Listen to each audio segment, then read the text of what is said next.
বান্দা যখন বলে আমার আল্লাহ আছে, তখন আল্লাহ পাক বলে জিবরাইল একটু খেয়াল রাখিস তো, আমার নাম ধরছে তো, সে তো বেইজ্জত হতে পারে না, আমার নাম যে ধরবে সে বেইজ্জত আমি তাকে করতে দিব না, একটু খেয়াল রাখিস। তখন আসে গায়েবী সাহায্য।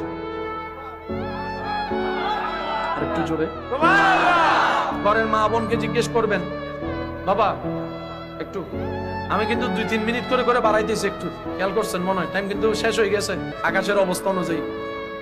শেষ কথা, মা বোনরা যখন আমাদের ঘরে মেহমান আসে, আমরা বলি যে মেহমান আসতেছে, ওনারা জিজ্ঞেস করে কতজন, 10 জন। রান্না করে কয়জনের? 12। 10 জন যদি মেহমান আসে কয়জনের রান্না করবে? 12 জন 15 জন, সবাই মিলে হয়তো 20 জন।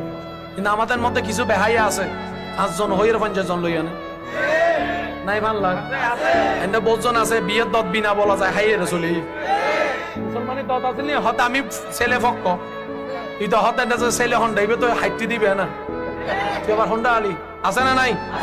বিনা দাওয়াতে যাওয়া যাবে, বিনা দাওয়াতে খাওয়া যাবে। যদি আপনাকে যেতে বলে 5 জন, মনে রাখবেন আপনি যাবেন 3 জন, এটা সবসময় মাথা রাখবেন। বলবে 5 জন যেতে যাবেন 3 জন, এটা সুন্নত, এটাই নিয়ম। কথা কি বুঝতে পেরেছেন? কারো উপর জবর দেওয়া যাবে, কারো উপর জবর দেওয়া যাবে। মা বোনে যখন রান্না করে অনেক সময় দেখবেন খাবারে এমন বরকত হয়, 20 জনের রান্না 30 জনে খাওয়ার পরও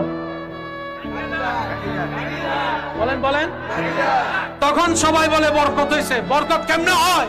ওই আল্লাহর উপর তাওয়াক্কুল করার কারণেই আল্লাহ